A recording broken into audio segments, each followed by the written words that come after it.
Podcast VL. Muy buenas a todos y a todas, bienvenidos a un podcast más de la Universidad Bíblica Latinoamericana. Estoy muy feliz porque estos 3 podcasts que vamos a hacer es el final de este ciclo que llevamos de Nuevo Testamento y al mismo tiempo es el inicio de nuestro siguiente ciclo, que es aprender qué pasa después de la Biblia. Hoy tenemos un invitado muy especial, ya lo conocemos, y vamos a tener 3 podcasts diferentes donde se habla un poco de la primera generación de discípulos, la segunda y el tercer podcast será de la tercera generación. Conforme vamos desarrollando los podcasts, vamos a ir entendiendo un poco más. Entonces, bienvenido, mi nombre es Raquel Huerta, soy estudiante de licenciatura de la carrera de Ciencias Teológicas y hoy tengo a una persona de la que he aprendido mucho, ya es conocido en este podcast, estoy hablando del profesor Eduardo de la Serna. Profesor, ¿cómo se encuentra el día de hoy?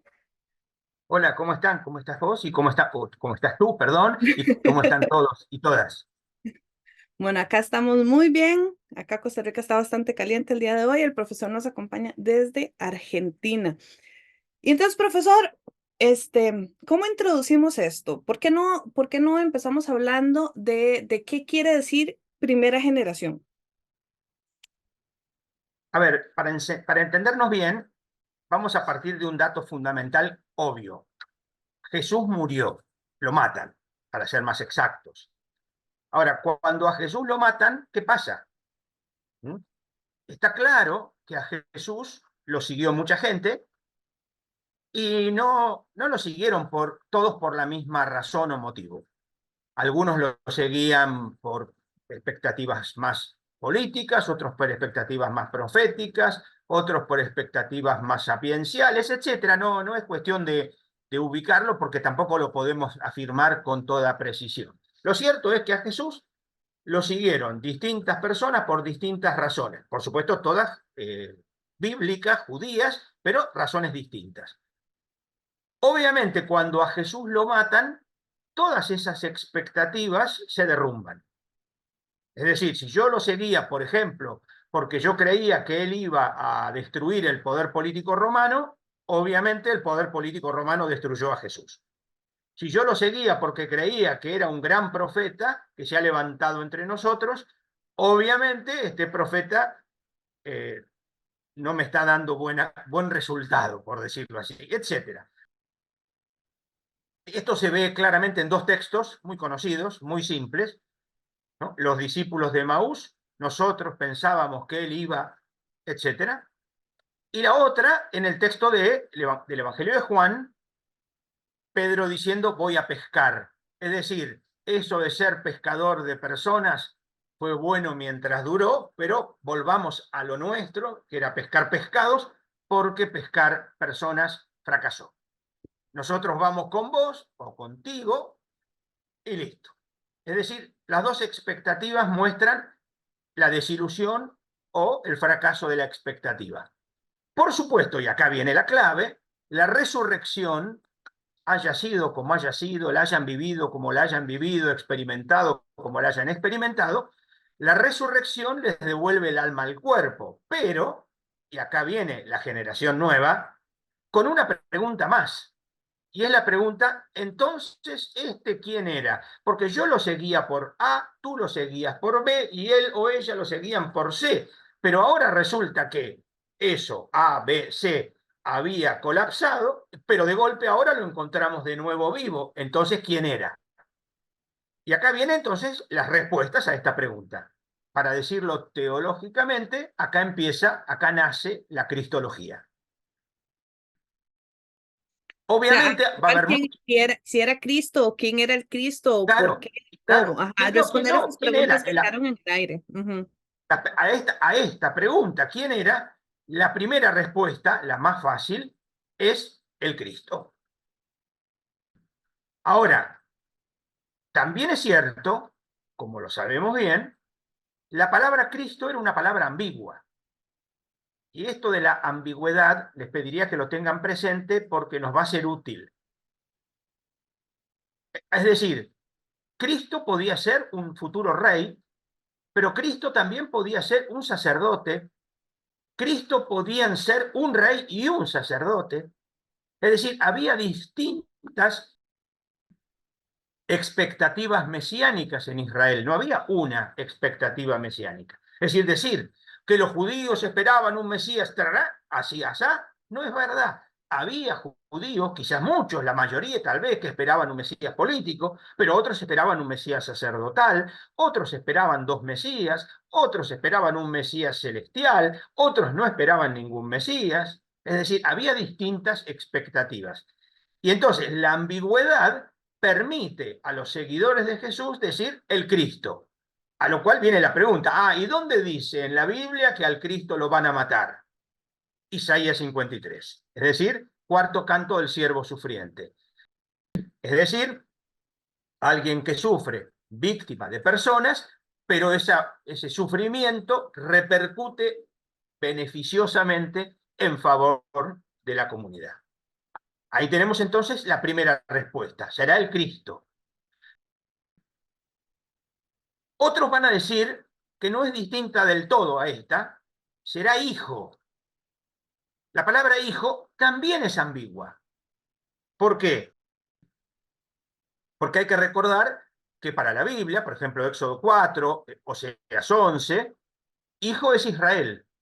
Israel es hijo. Deja salir a mi hijo Israel, le dice Moisés a Faraón. De Egipto llamé a mi hijo, dice Oseas. Es decir, Israel es hijo. Pero también es cierto que hijo es el rey. Él será para mí un hijo, dice 2 Samuel 7. Tú eres mi hijo, yo te he engendrado hoy, Salmo 2. Es decir, hijo también es el rey. Pero hijo también es la sabiduría. E hijo también son los ángeles. Basta ver las relecturas apocalípticas de Éxodo 6, por ejemplo. De Génesis 6.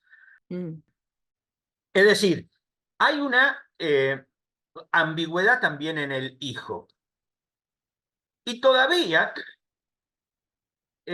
otro texto que también permite ambigüedad y también se puede usar es Señor, porque la palabra Señor también es ambigua. Por ejemplo, Señor se usa como un simple mención. Usted, Señor, me puede decir la hora, pero Señor también es el Rey y Señor también es Dios, ¿no? Basta pensar que la palabra, el tetragrama Yahvé, se traduce por Kyrios cuando se traduce la Biblia al griego. Es decir, Kyrios pasa a ser Señor. Entonces, estos tres títulos, y seguramente otros más, van a ir conformando la reflexión del primer grupo, de los seguidores de Jesús, a la pregunta, entonces, ¿quién era? Y entonces, acá viene algo interesante. Este grupo, ante la experiencia de la resurrección, va a continuar haciendo lo que Jesús hacía. Si Jesús vino y predicaba el reino de Dios, este grupo va a seguir predicando el reino de Dios. Si Jesús vino a reunir a las ovejas perdidas del pueblo de Israel, este grupo va a continuar buscando reunir a las ovejas perdidas del pueblo de Israel. Solo que añade un tema, y esto es lo que Dios quiere, como lo demuestra la resurrección de Jesús. Es decir, añade a Jesús en la predicación de Jesús. Si Jesús no habló de él, Jesús habló del reino. Ahora, los seguidores de Jesús van a seguir hablando del reino, van a seguir hablando de reunir a las ovejas perdidas del pueblo de Israel, como lo hizo Jesús, a quien Dios resucitó. Entonces, ahora nos encontramos con que este primer grupo, sean quienes sean, etcétera, va a seguir, a continuar con la predicación de Jesús, añadiendo a Jesús en la predicación. Pero entonces viene este tema, bueno, un ejemplo que lo podemos ubicar fácilmente, es, sea el grupo que sea, estén donde estén, para reunir a las ovejas perdidas del pueblo de Israel, lo ideal es ir a Jerusalén, sobre todo para las grandes fiestas. A ver, todos sabemos que los judíos tenían 3 grandes fiestas de peregrinación. Pascua, Pentecostés y tabernáculos. Es decir, judíos de la diáspora de todas partes iban a Jerusalén para la fiesta de peregrinación. Entonces, si nosotros queremos reunir a las ovejas perdidas del pueblo de Israel, ¿qué hay que hacer? Ir a Jerusalén porque acá vienen. Sería pescar en la pecera. Es decir, acá están todos. Entonces, si acá están todos, vamos acá a predicar. Entonces, en un Pentecostés, sea cuando fuere, ocurre el hecho de el derramamiento del Espíritu. Entonces, lo que tenemos es el grupo de los seguidores de Jesús. Es importante notar que la palabra cristiano no existe en la primera generación, es una palabra que aparece en la segunda generación y hacia el final de la segunda generación. Por eso hablamos de los seguidores de Jesús, el movimiento de Jesús, etc. El grupo de los seguidores de Jesús continúa predicando a judíos. ¿Por qué? Porque hay que reunir a las ovejas perdidas del pueblo de Israel. Una cosita práctica sería esto. Los judíos como tal, todos sabemos, no es un grupo particularmente proselitista. Es decir, no son habitualmente de salir a buscar a que otros se hagan judíos. Sí celebran cuando otro se hace judío, aunque por supuesto, como también hay muchos grupos judíos, no todos. Por ejemplo, los esenios en Qumran tienen una posición bastante crítica hacia el pagano que se hace judío, que se lo llama prosélito. Los prosélitos no suelen ser muy bien vistos por los habitantes de Qumran, como tampoco los niños y por supuesto los extranjeros. Pero ¿qué es lo que importa en este caso concreto? Lo que importa es que los seguidores de Jesús ahora van a ver con muy buenos ojos, quizá porque en esto sean más cercanos al movimiento fariseo, van a ver con muy buenos ojos que haya quienes se convierten al judaísmo reconociendo o aceptando a Jesús. A ver, para que se entienda bien, la primera generación cristiana es una generación, en este primer momento, donde lo que hacen es predicar a judíos muchos que vienen de la diáspora, por ejemplo, para las fiestas, e incluso, en muchas ocasiones, salir a buscar a otros judíos. Vamos a un ejemplo. Un grupo de judíos viene de cualquier parte, no sé, de Roma, para poner un ejemplo, sobre todo porque nos va a servir. Un grupo de judíos viene de Roma, va a Jerusalén para la fiesta de Pascua o Pentecostés o tabernáculos. Ahí recibe la predicación y un grupito de ese grupo acepta a Jesús. Cuando vuelven a su ciudad, ese grupito también va a predicar a Jesús. Ese grupito va a anunciar a Jesús, a mostrar a Jesús, e incluso entonces ahí empiezan a surgir lentamente pequeñas comunidades. Y acá viene algo interesante. De las grandes ciudades del mundo antiguo, por supuesto mediterráneo, ¿no? No conocemos quiénes fueron fundadores de esas comunidades. ¿Quién fundó comunidad en Roma? No lo sabemos. ¿Quién fundó comunidad en Damasco? No lo sabemos. ¿Quién fundó comunidad en Antioquía? No lo sabemos. Más adelante, en algún momento, porque no sabemos cuándo fue, ¿quién fundó comunidad en Alejandría? Tampoco lo sabemos. Es decir, las tres ciudades más importantes del Imperio Romano, Roma, Antioquía y Alejandría, no tenemos ni idea quién fundó. ¿Pero por qué? Porque pasa esto. Los que han vuelto de la predicación, de la peregrinación y han aceptado a Jesús, vuelven y ahí van fundando comunidades y seguramente se van incorporando otros. ¿Qué pasa si hay algunos que quieren aceptar este mensaje? Bueno, algún no judío, bueno, que se vuelva judío para aceptar a Jesús, que se circuncide. Esto es importantísimo para entender que el evangelio, la predicación del grupo de Jesús se va Profesor, tuvimos un pequeño problema técnico. Usted me contaba que lo que estaba sucediendo era que si hay una persona que no era judía quería convertirse al naciente cristianismo o a este nuevo movimiento, tenía que circuncidarse. Y ahí se nos cortó un poquitito la transmisión. Entonces, ¿por qué Claro, no porque continúa? se trata de un movimiento judío. Es decir, dentro de las muchas sectas judías que hay, vale, decir Flavio Josefo, Pilón de Alejandría, etcétera, estaban los fariseos, estaban los saduceos, estaban los esenios, estaban los nazarenos, o los seguidores del camino, o como se los quisiera llamar. Parece más bien nazarenos en general por la referencia a Jesús. Pero entonces los nazarenos eran judíos. Entonces, si tú que eras una pagana, estoy haciendo una ironía, no te ofendas, eres una pagana, quieres incorporarte al movimiento de Jesús, bueno, las mujeres no, pero un varón debe circuncidarse para hacerse judío y al hacerse judío poder aceptar el mensaje de Jesús. Lo que también es importante tener en cuenta es otro elemento que tiene que ver también con esta primera generación, y es que dentro del judaísmo, y esto no quiero que se entienda mal, no estoy hablando acá de algo ideológico, sino de algo que tiene que ver con los sentimientos, con lo sensible. Hay una diferencia importante entre el judaísmo palestinense y el judaísmo helenista. A ver, el judaísmo de la zona de Palestina y el judaísmo de la zona del imperio fuera de Palestina. Y no, insisto, no estoy hablando de algo teológico, sino, por ejemplo, cualquier judío de la zona del imperio estaba habituado a ver imágenes por todos lados. Había imágenes por las calles, había imágenes en las casas, había imágenes en todos lados, sobre todo imágenes en la moneda. El judío de Palestina, no había imágenes en Palestina, no había imágenes en la moneda. Hay que acordarse, la moneda judía solía tener una menora, una flor, pero no había una imagen. ¿Mm? Está claro que los judíos son anicónicos, no aceptan imágenes, cosa que he sabido desde siempre.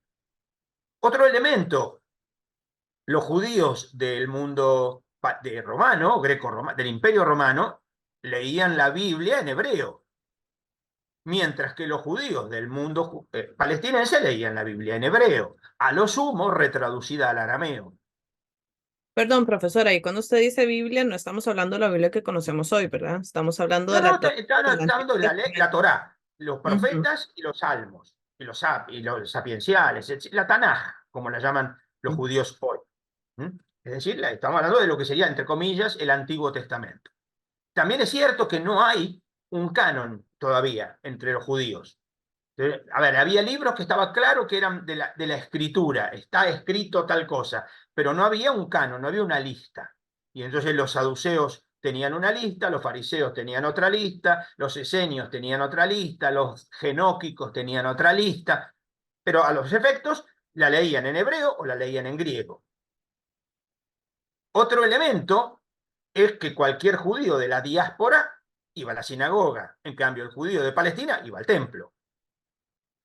¿Con esto qué significa?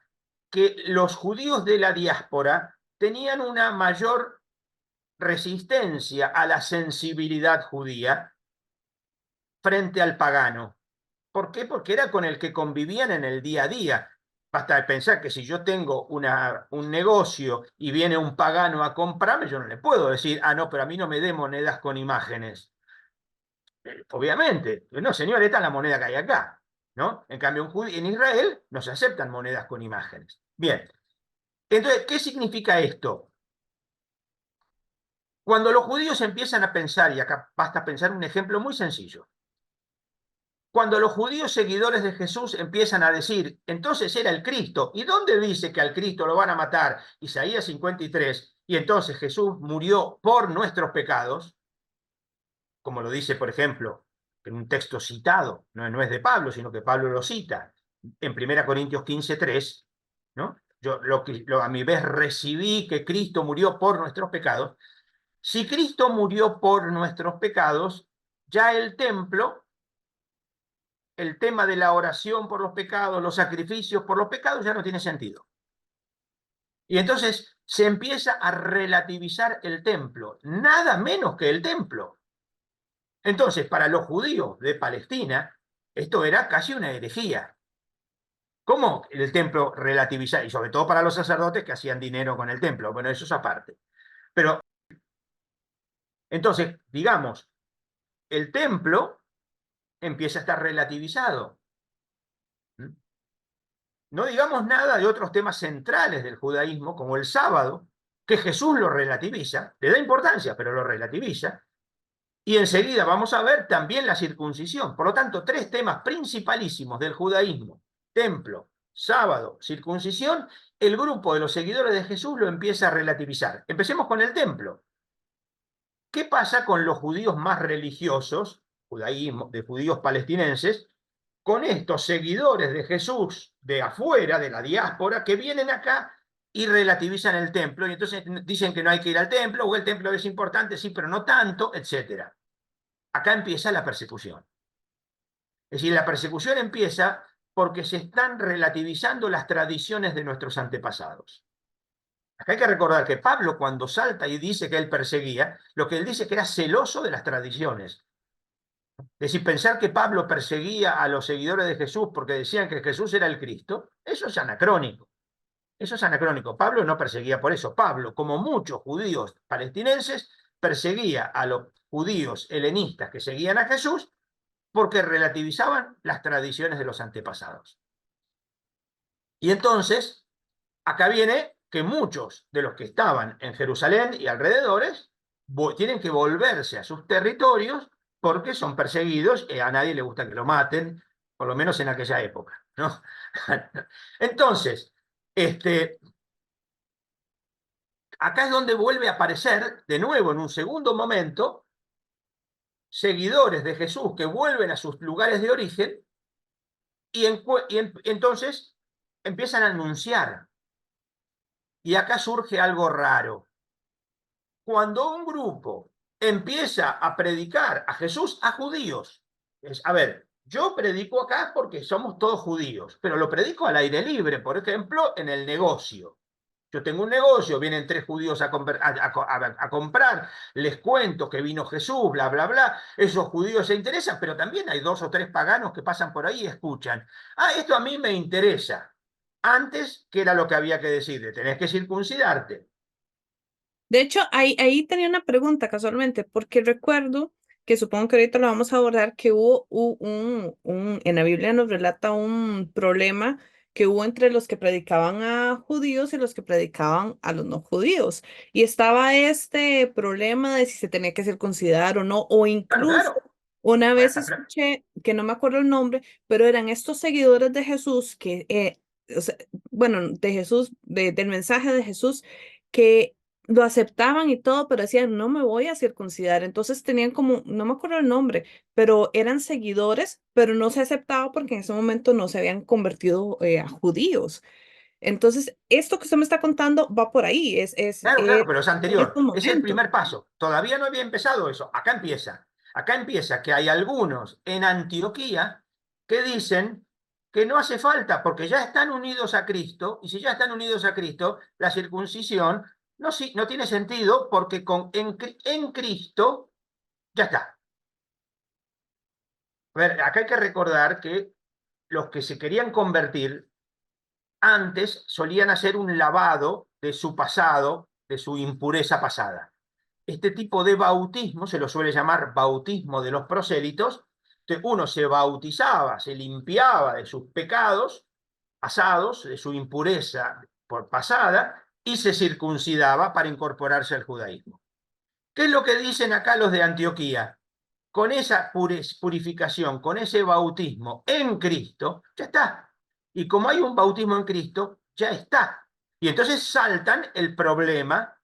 Por ahora no es problema, porque es en Antioquía solo.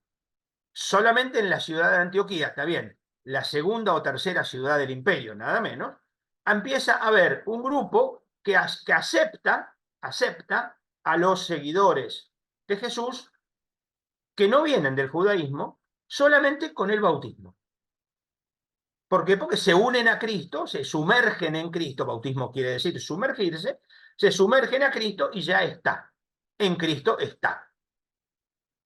Por eso va a ser en Antioquía, según Hechos de los Apóstoles, donde le empiezan a llamar cristianos a los seguidores de Cristo, pero como dije, en la segunda generación. Pero entonces viene acá que el problema teológico para estos, pero todavía son nadie en cuanto a nombre me refiero, son judíos. Es decir, estos son judíos, solo que no les pedimos la circuncisión. Ya está, son judíos, no les pedimos la circuncisión y listo. ¿Por qué? Porque con el bautismo basta. Acá es donde los apóstoles, es decir, el grupo de referencia de la comunidad de los seguidores de Jesús, manda a alguien para ver qué pasa.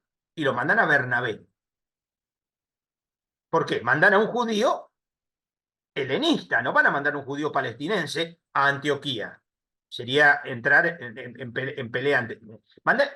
Ahora, acá es donde aparece Pablo. Recuerdo brevemente, porque de Pablo no vamos a hablar, ya hemos hablado de Pablo, pero Pablo era perseguidor de Jesús porque era un judío celoso de las tradiciones de los antepasados y empieza a perseguir. Cuando Pablo empieza a perseguir, en algún momento, sería largo, ya hemos hablado de eso en otro momento, pero para los que no lo escucharon, tampoco podemos detenernos, pero en algún momento Pablo tiene una experiencia con el resucitado, él dice, lo he visto, se me apareció a mí, en 1 Corintios 9, 1 Corintios 15, lo he visto, se me apareció, 1 Corintios 9, lo he visto, 1 Corintios 15, se me apareció. Pablo, frente a esto, tiene una crisis, obviamente, todo lo que yo venía diciendo y persiguiendo, ahora tengo que entrar a pensarlo todo de nuevo, y Pablo entonces se incorpora al grupo de los seguidores de Jesús. Cuando Pablo se incorpora al grupo de los seguidores de Jesús, pareciera, lo cual es bastante razonable, los apóstoles no le creen, obviamente. ¿Cómo le van a creer a un perseguidor que viene y dice, buenos días, me hice cristiano? Ah, sí, claro, y yo me llamo Juan. No. Entonces, pareciera como que le dicen, bueno, si te hiciste seguidor de Jesús, anda a predicar a Tarso, andate lejos nuestro, porque por acá no te tenemos ninguna confianza. El único que le tiene confianza, que apuesta por Pablo, es Bernabé. Por eso, Pablo, que está lejos, probablemente en Tarso, cuando Bernabé va a Antioquía a ver esto y ve que esto es algo interesante, lo va a buscar a Pablo para que lo ayude. Y entonces Pablo va a Antioquía. Y acá viene algo interesante. En Antioquía, Bernabé y Pablo se dan cuenta de que esto de no pedir la circuncisión es algo de Dios. Y entonces se suben a ese carro. Se suben a ese carro y empiezan a tener en cuenta esto. Ya no hace falta pedir la circuncisión. Por lo tanto, se relativiza todo. Pero entonces, y acá viene el tercer movimiento. ¿Qué pasa con aquellos judíos, paganos, que querían hacerse judíos, pero no podían? Pongo un ejemplo que todos vamos a entender fácil. Yo soy militar romano o un militar sirio que estoy en el ejército romano o en el ejército que sea. Me quiero hacer judío, pero yo no le puedo decir al general, mire general que yo el sábado no combato. ¿Cómo que el sábado no combate? A ver, explíqueme eso, señor. Mi No, religión pero no me lo permite. sí, claro. Y yo no voy a comer cualquier comida, tiene que ser kosher. Y si no quiere comer, no coma, lo come su vecino. Entonces, evidentemente había algunos que no se podían hacer judíos porque no podían. Y de golpe ahora encuentran un grupo que relativiza eso. Relativiza el sábado, relativiza los alimentos puros o impuros.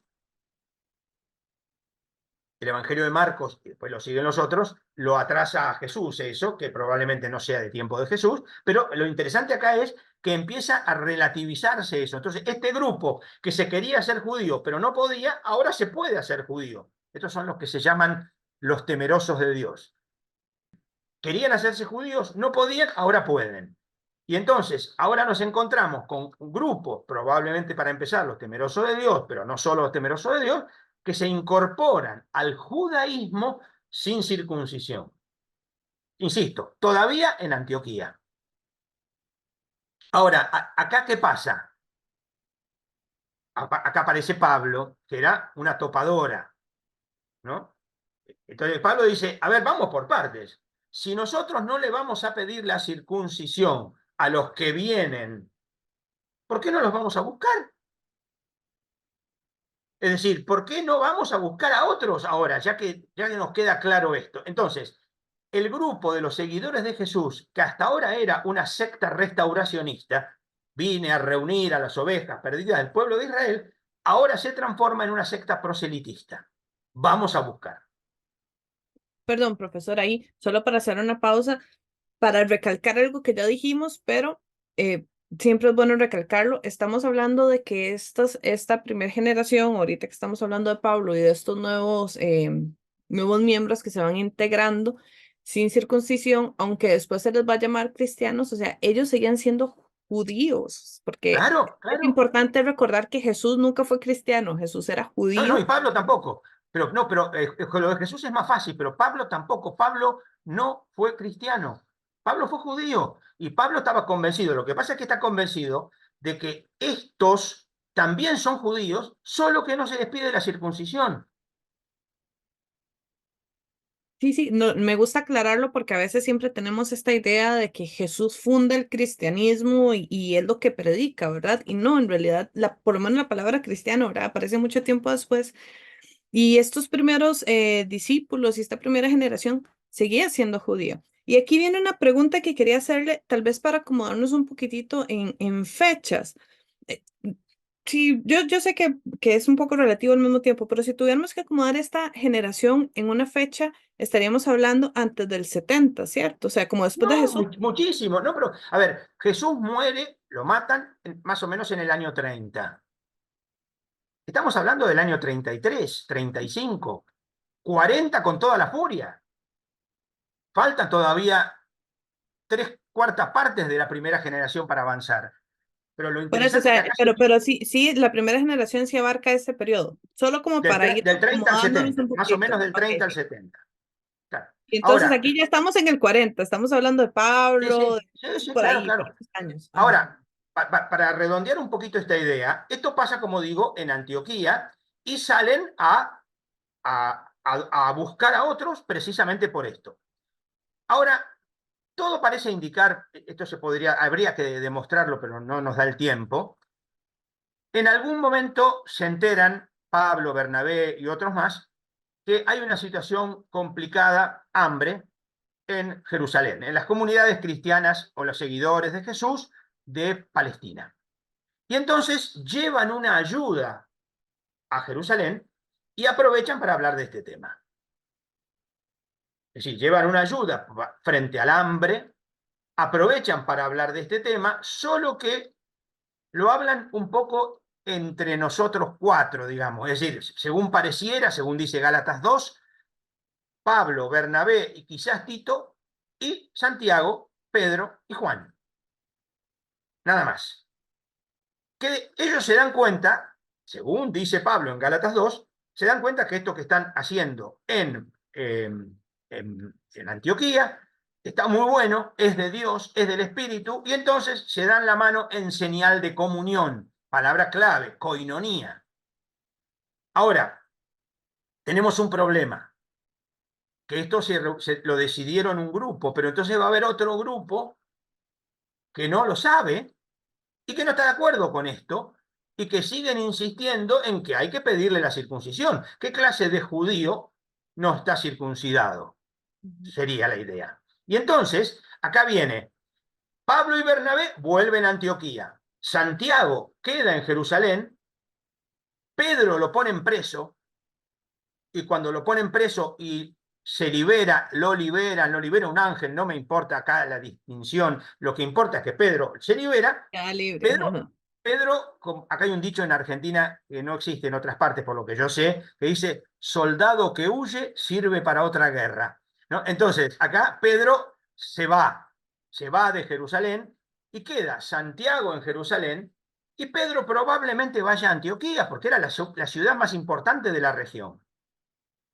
Ahora, Santiago era pariente de Jesús, hermano de Jesús, lo dice la Biblia, y era sin duda el más conservador del grupo, y como suele pasar, lo rodean gente más conservadora todavía. Tanto es así que cuando Pedro había ido a Antioquía, van algunos que remiten a Santiago, ahí el texto dice los de Santiago, sin que sepamos si son enviados por Santiago, si dicen que son enviados por Santiago o que se jactan de ser discípulos de Santiago o son más santiaguistas que Santiago, pero lo cierto es que se encuentran los santiaguistas, Pedro, Pablo en Antioquía, y hay una pelea. La pelea tiene que ver con que estos, si no están circuncidados, no pueden comer con nosotros. Y entonces Pablo, que tenía pocas pulgas, o como dicen acá muchas veces, mecha corta, así que explotaba rápido, Pablo dice, se van todos a la porra y yo me voy, y se fue para el Egeo, para la zona del mar Egeo, para la zona de Corinto, Éfeso, etcétera, por ahí. Bernabé queda ahí un poco pedaleando en el aire, se va con Marcos, aparentemente. Pedro queda en Antioquía, Santiago queda en Jerusalén, y acá es interesante tener en cuenta esto. Muerto Jesús, si yo quiero saber qué diría Jesús en esta circunstancia, qué haría Jesús en esta circunstancia, cómo le podemos decir esto a estos que no lo vivieron, etcétera, yo voy a recurrir a mi referente, a Santiago, a Pedro, a Pablo, y un grupito muy cerrado al discípulo amado. Un grupito muy cerrado porque era bastante sectario el grupo, ¿no? A ver, imaginemos, ¿no? Para que se ubique cualquier oyente, se va a entender fácil. Si yo estoy en un lugar y hay uno que me dice, sí, sí, todo lo que vos decís está bien, o todo lo que tú dices está bien, pero mi jefe era el preferido de Jesús. Ya, listo, ya no se puede hablar. Ya cerraste todas las puertas, cerraste ventanas. A ver, y si hablamos de iguales, ¿no? No, yo soy el preferido de Jesús. Además tengo el Paráclito, así que ustedes digan lo que quieran, pero nosotros somos mejores. Se hace complicado. Pero bueno, dejemos por ahora al discípulo amado. Pero entonces, en la zona de Galilea, Jerusalén, Palestina, Jerusalén, Galilea, toda la primera zona ahí, está Santiago como referente, con todo lo que eso significa. En la zona de Antioquía y zonas de influencia está Pedro. En las zonas del mar Egeo está Pablo. En Roma no sabemos quién está. En Roma está las comunidades, pero para peor, en Roma pasa esto. En alguna fecha que no sabemos con precisión, entre el 41 y el 49, en Roma hay una pelea interna entre judíos. Esto lo cuentan los historiadores judíos. Concretamente, aparentemente la pelea sería esta, para resumirla, ¿no? En la sinagoga están los que dicen que Cristo es el Mesías, Jesús, y otros que dicen que eso es toda tontería. Y se pelean y discuten, todo el tiempo se pasan discutiendo. Entonces el emperador Claudio echa de Roma a todos los que armaban tumulto y prohíbe que vengan nuevos a Roma. Prohíbe que vengan nuevos judíos a Roma. Y además prohíbe que se reúnan. Este es lo que se llama el edicto de Claudio. Hay dudas entre si fue en el 41-42 o si fue en el 49. Más o menos. Lo cierto es que fue en la década del 40, para que quede claro. Pero entonces en Roma no podemos saber mucho porque no hay nadie que pueda ir a Roma. Porque no podían ir a predicar a Roma porque no podía entrar un judío a Roma. Pedro, por ejemplo. Ahora, lo cierto es que Pablo va a moverse en la zona del Egeo. Es más, de hecho es posible que Pablo quería ir a Roma y no puede por el edicto de Claudio. Y entonces se dedica más bien a Grecia. Porque Pablo estaba yendo, si se ve los movimientos de Pablo, estaba siguiendo la vía Ignacia, que es la vía que une el actual Estambul con el límite de Grecia para cruzar a Italia. Es decir, cruzaba todo el norte de Grecia transversalmente, la vía Ignacia. Pablo va por la vía Ignacia, va a Filipo, va a Tesalónica y ahí tiene que ir para abajo, porque no puede seguir.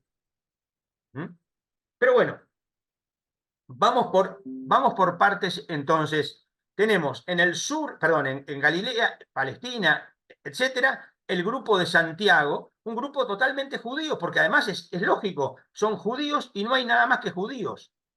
En cambio, en Antioquía, por ejemplo, están los que son judíos, pero también se ha aceptado, sin pedir la circuncisión, a todo el grupo. En la zona de Grecia está Pablo, que predica y le abre las puertas a todos con tal que se bauticen y acepten a Jesús. En Roma, insisto, no sabemos porque nos faltan datos. Sabemos que había una comunidad o unas comunidades, aunque hay que recordar, por ejemplo, Pablo en Corinto se encuentra con Áquila y Priscila, que fueron expulsados de Roma. Lo dice Hechos de los Apóstoles capítulo 18. ¿No? Fueron expulsados de Roma. Entonces van para Corinto, en Corinto después se van a Éfeso, se quedan en Éfeso y ya después ven. Pero entonces, como buenos judíos más judaizantes, los de la zona de Palestina, siguiendo a Santiago, van a insistir en todo lo judío, el templo, la circuncisión, la Torá, el sábado, etc. Cosa que va a ser razonable y por eso, insisto, los de Santiago van a tener problemas con los de Pablo, Bernabé y compañía cuando van a Antioquía. El problema que hay con Antioquía, para que se ubiquen es que Antioquía era una especie de mix, porque era casi judía y era casi pagana. O sea, no estaba ni uno ni otro, estaban las dos. O estaban los dos, estaban los dos. Entonces, por ejemplo, hay que recordar que, por ejemplo, en el libro de los Macabeos se cuenta que el sumo sacerdote consigue el título de sumo sacerdote a cambio de poder otorgar la ciudadanía de Antioquía a la élite de Jerusalén. Es decir, había como una especie de querer ser de Antioquía. Es como los que sueñan con el sueño americano y sueñan con tener la ciudadanía yanqui. No quiero comparar, pero bueno, más o menos, algo así. ¿No? Entonces, Antioquía era como era bastante judía por un lado, pero también era donde estaba, insisto, la segunda ciudad o tercera ciudad del imperio, donde había, por supuesto, digamos, fuentes paganas por todos lados. Y de hecho, insisto, queda al lado de Galacia del Sur, por ejemplo. ¿No? Entonces, acá va a ser interesante, Santiago va a quedar ahí, y entonces cuando cualquier judío judaizante lo tiene a Santiago de referente, va a ser clave la región. Es decir, por eso insisto, yo te decía la vez pasada, tener en cuenta que también las regiones son importantes porque hasta el 70 la región va a ser clave. No solo, es decir, va a ser clave la época, pero también la persona de referencia. Tengamos en cuenta que el grupo cristiano era un grupo chico, para que cualquiera de nosotros pueda entenderlo fácil. De hecho, profesor, estábamos hablando de que recomendaríamos mucho que tengan un mapa de la época y empiecen a señalar un poquitito los lugares que estamos viendo para que se vean también los movimientos. Las Biblias normalmente traen estos de los viajes de Pablo, entonces un A mí poco me más enoja un fácil. poco eso. No, porque me enoja un poco porque como yo creo que Hechos de los Apóstoles es teológico, y está muy bien que sí lo sea, poner los viajes de Pablo faltaría agregar según Hechos de los Apóstoles, porque yo dudo que haya sido así. Pero bueno, pero mirando en ese mapa podrán ver las ciudades. Obviamente ver Exactamente, Jerusalén, ver ubicarlo un poquito. Damasco, ver Antioquía, ver Galacia. Galacia no aparece como ciudad porque es una región, pero Galacia queda en el centro, más bien hacia abajo de Turquía. Ver Tróade. Tróade es el puerto donde cruza para la zona de Grecia. Enseguida entra Filipo, Tesalónica, y hay que bajar hasta el Istmo, Corinto, de la vereda de enfrente, Éfeso, del lado de vuelta a Turquía, Éfeso, y después mirar Roma. Sí, profesor, estábamos hablando ahorita bueno, usted se estaba sentando un poco en Santiago, pero me perdí un momentito. ¿Santiago siempre se quedó cerca de Jerusalén? Sí, Es sí, que me claro, perdí. claro, claro. Entonces Sí, Santiago a ver, Santiago está en Jerusalén y son los demás los que se dispersan.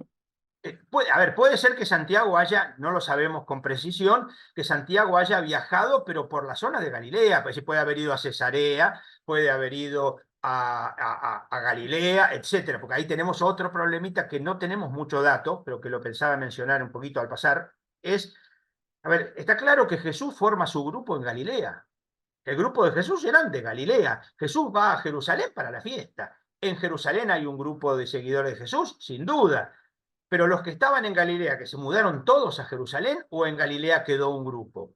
Sin duda que quedó un grupo en Galilea, pero no sabemos con precisión. Hoy, en general, hay consenso en que este grupo que estaba en Galilea fue redactando más bien dichos de Jesús, fue recopilando dichos de Jesús, ¿no? Estos dichos de Jesús es lo que después se va a llamar el Evangelio Q, la fuente Q, el documento Q o como se lo quiera llamar. Hay algunos que les molesta que digan fuente, pero bueno, no, yo no me voy a pelear con nadie por eso en este momento. No tiene sentido.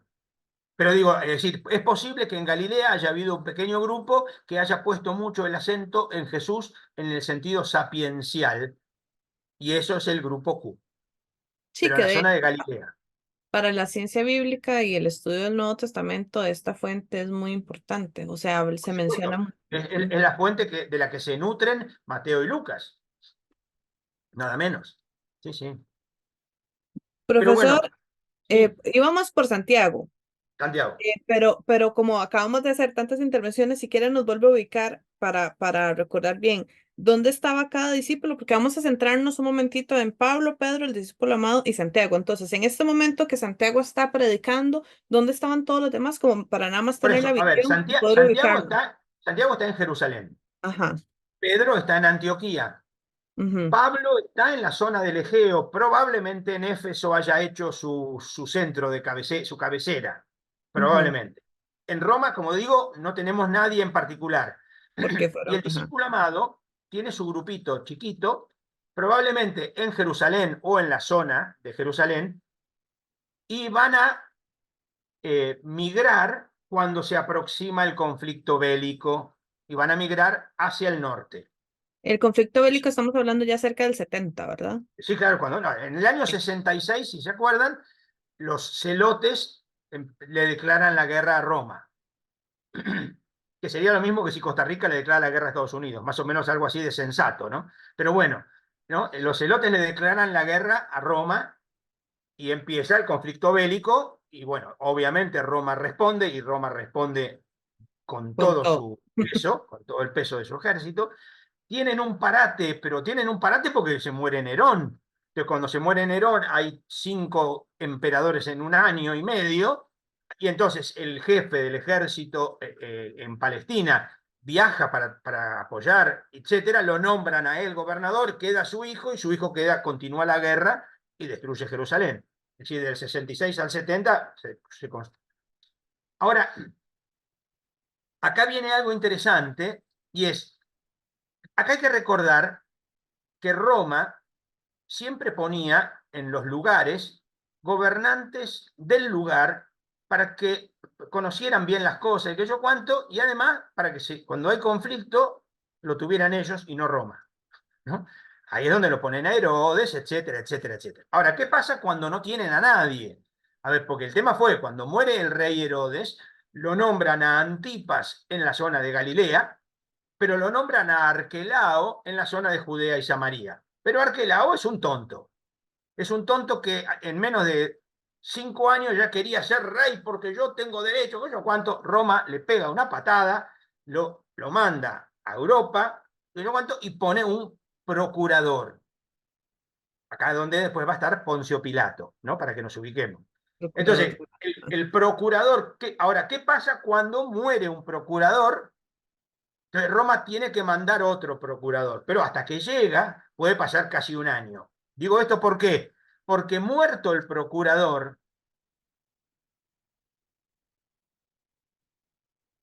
Roma manda otro, pero todavía no llegó. Y entonces, ¿quién está ejerciendo un poco el poder en Jerusalén? El Sanedrín. Acá es en el año 62, cuando el sumo sacerdote Anano mata a Santiago.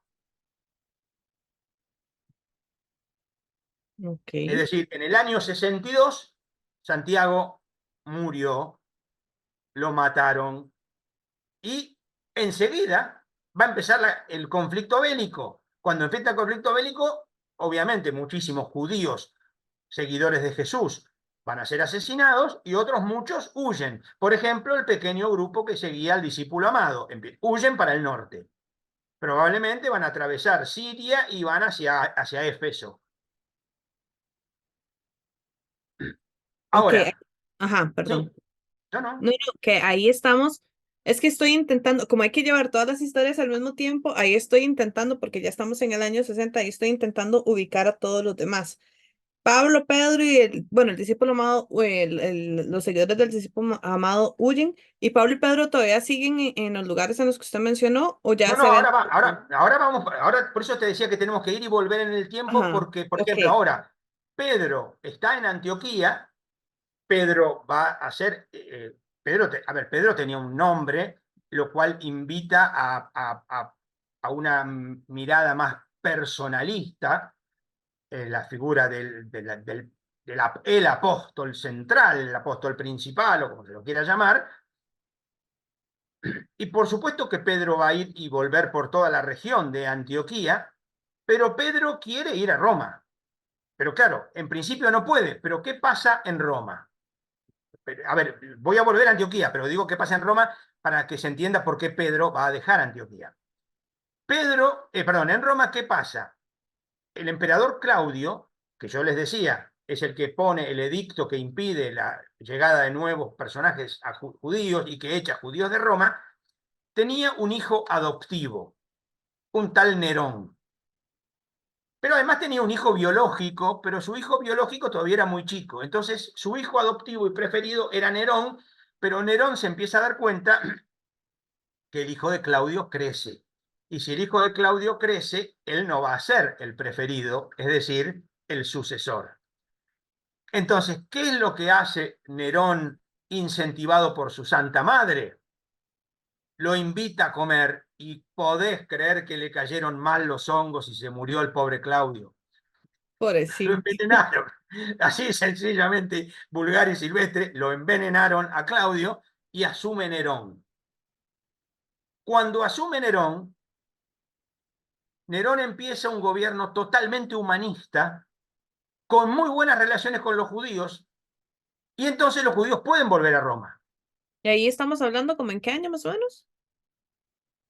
A ver, ¿cuándo muere Claudio? A ver, Claudio muere en el año 51, creo. Ok, entonces estamos hablando que esta prohibición de entrar a Roma fue en los años 40, pero ya después en los 50 ya o sea, ya los judíos pueden ir a Roma. O sea, una Sí, década sí, tal sí, vez fue la prohibición. exactamente. Ok, Exactamente. Entonces, pero ahora, ¿por qué? Porque Nerón empieza un gobierno totalmente, insisto, humanista, bien humanista. ¿Mm? Entonces, ¿cuál es el tema? Nerón empieza a gobernar, año 54, si no me equivoco, empieza a gobernar, y entonces, por ejemplo, Pedro intenta ir a Roma ahora, por una cuestión muy sencilla. Todos los caminos conducen a Roma. Y por lo tanto, si yo quiero evangelizar, de Roma salen los caminos a todas partes. Los caminos son de ida y vuelta. Entonces, es decir, si yo quiero evangelizar a todos, voy a Roma y de ahí puedo ir a cualquier parte. Entonces, acá no sabemos mucho de Pedro en este contexto. ¿Por qué te digo esto, por ejemplo? Porque nosotros sabemos por 1 Corintios capítulo 1 que en Corinto hay un grupo de Cefas, el grupo de Pedro, lo cual hace que no sea imposible que Pedro, en viaje a Roma, haya pasado por Corinto. Pero no estamos seguros. Es posible. Lo cierto es que la carta a los Corintios es más o menos del 55. Ya está Nerón. Entonces, si Pedro pasó por Corinto y fue a Roma, lo cierto es que Pedro llega a Roma, supongamos, año 55, donde va a empezar a ser el animador de la comunidad. ¿Mm? Entonces deja Antioquía. Antioquía queda, no sabemos quién, pero sigue siendo la segunda o tercera ciudad del imperio. Pablo, en la zona del mar Egeo, Pablo predica sobre todo en puertos, porque en los puertos él puede trabajar. Él fabrica carpas, vende carpas, entonces en los puertos puede trabajar. Pablo entonces va a estar, por ejemplo, en Éfeso, que es puerto, en Troade, que es puerto, en Filipos, que es puerto, en Tesalónica, que es puerto, en Corinto, que es puerto, ¿no? Y de ahí, por supuesto, que irá a las regiones aledañas. De hecho, por ejemplo, parece que cuando estuvo en Tesalónica fue a Berea, por ejemplo, que queda cerca. ¿Mm? Ahora, Pablo también querría o quería ir a Roma. Ahora, ¿qué le pasa a Pablo? Lo ponen preso en Éfeso. Cuando a Pablo lo ponen preso en Éfeso, Pablo está que lo van a matar. De hecho, en Filipenses se nota claramente que Pablo tiene la perspectiva de la muerte como muy inminente. Filipenses capítulo 1, por ejemplo. Entonces, aparentemente ahí los amigos de Pablo está preso no solo él, ¿no? Hay otros más de los compañeros de Pablo. Por ejemplo, están Andrónico y Junia, compañeros de prisión, dice él. Ahora, ¿qué pasa en este caso? Lo que ocurre es que los amigos de Pablo empiezan lo que se llama un lobby para tratar de que no lo maten. Ahí hay gente de prestigio, seguramente Áquila y Priscila tenían un cierto prestigio social, y entonces logran que no lo maten. Pero, ¿qué ocurre? El procurador, seguramente el procónsul en Éfeso le dice, muy bien, pero Pablo, y ustedes dejan la ciudad. Tienen que dejar la ciudad. Pero entonces, ¿qué hacen? Dejan la ciudad, los amigos de Pablo, y se van todos para Roma. De hecho, si vemos los saludos de Pablo en Romanos 16, van a ver que en Romanos 16 Pablo saluda a mucha gente que era de Éfeso.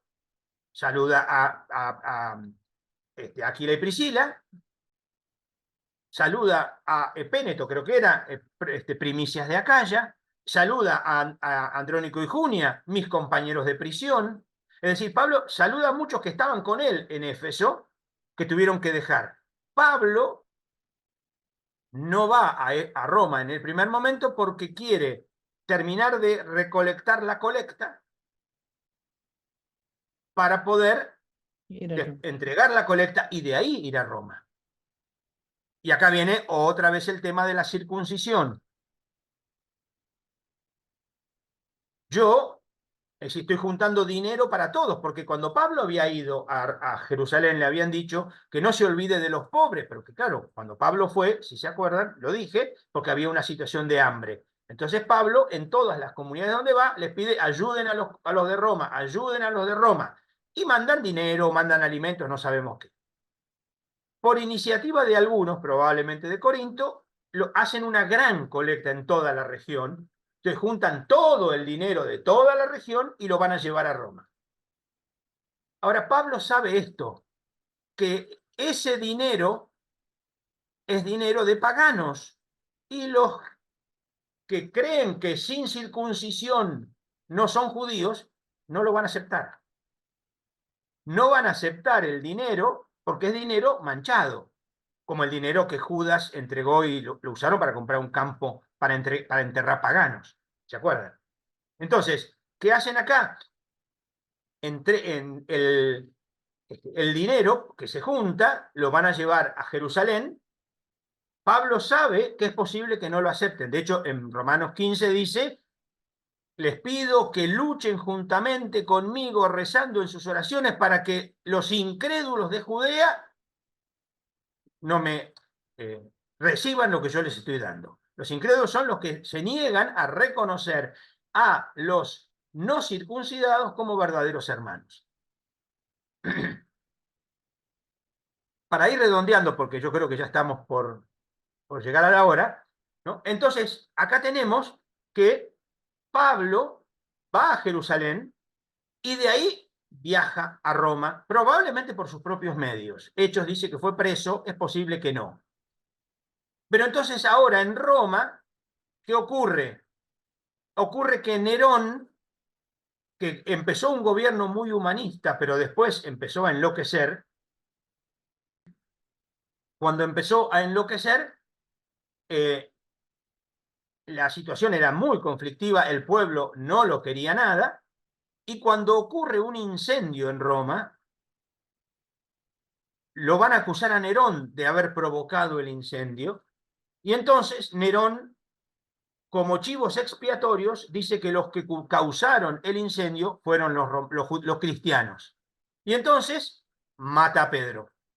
En este contexto muere Pedro, en esa persecución que es de julio del año 64. En julio del 64 matan a Pedro. No sabemos cuándo, pero seguramente no mucho más pasó para que también lo maten a Pablo. En este contexto, acá hay que ubicar este contexto para terminar la primera generación. A ver, recuerdo, 62 muere Santiago, 64 muere Pedro, 66 más o menos muere Pablo, y empieza la guerra con el discípulo amado yendo hacia Éfeso, pero cuando se escribe la última etapa del Evangelio de Juan, el discípulo amado ya estaba muerto. Así que también más o menos muere para esta época el discípulo amado. Por lo tanto, entre el año 62 y 70 hay una crisis absoluta con la cual va a terminar la primera generación. Todos los referentes, yo me refería a Santiago, yo me refería a Pedro, tú te referías a Pablo, otros te referían al discípulo amado, y de golpe se quedan sin referentes. ¿Y ahora qué hacemos? Y entonces ahora tiene que empezar la segunda generación. Me siento como en esta película de que queda continuará, ¿verdad? Porque cuando uno lee los textos bíblicos, escucha esto, pero no lo ve tan así. Están, por la forma en la que están escritos y también la forma en la que nos lo han enseñado, no vemos la historia como usted nos la está contando, ¿verdad? Y entonces, de hecho, ahorita al final se empieza a morir todo el mundo y me empezó a dar como ansiedad, ¿verdad? Y como, ¿y ahora qué pasa? ¿Cómo suceden? Y eso es lo que vamos a ver en el próximo podcast, ¿verdad? Entonces, ¿por qué no nos cuenta así, como en resumen, qué vamos a ver en el siguiente? ¿Qué sucede en la segunda generación? Pero así, en la segunda generación lo que vamos a ver es cómo hay una tradición de Pedro, una tradición de Pablo, una tradición de Santiago, una tradición del discípulo amado que se empieza a plasmar en escritos. Y eso van a ser los escritos que tenemos en la Biblia, nada menos. Profesor, ¿cómo aprendí? Yo sé que había muchos discípulos más. Bueno, esta pregunta se la voy a hacer tal vez para abrir el próximo podcast. Había muchos discípulos más, pero aquí nos estamos centrando en estos 4. Me gustaría saber un poquitito qué pasó con los otros, porque mínimo eran 12, ¿verdad? ¿Será que estos otros también se unieron a estos mismos? Pero dejémoslo para el siguiente, dejémoslo ahí en el continuará, empezamos con eso y seguimos la segunda generación. ¿Qué le parece? Perfecto, muy bien. Bueno, muchas gracias a todos y todas por acompañarnos. En 2 semanas tendremos la segunda parte de esto. Vamos a hablar de esta segunda generación. El podcast que sigue va a ser un poquito largo, entonces lo concluiremos incluso en un tercer podcast para poder entender qué pasó, cómo inicia el cristianismo. El profesor hoy habló también de que hablamos mucho de Pablo, y recuerden que tenemos 2 podcasts dedicados solo a Pablo. También recuerden que tenemos un podcast dedicado a la ruptura del judaísmo y el cristianismo. Entonces, si algo de lo que hablamos ahorita tal vez pudo ser como demasiada información, pueden ir a esos otros podcasts para ir aclarando un poco más esas dudas. Igual pueden dejar sus likes, sus comentarios, preguntas, y con mucho gusto vamos a contestarlas en los siguientes podcasts. Hoy les acompañó Raquel Huertas con el profesor Eduardo de la Serna y nos vemos pronto para la segunda parte de este podcast. Muchas gracias. Nos vemos. Hasta luego. Podcast VL.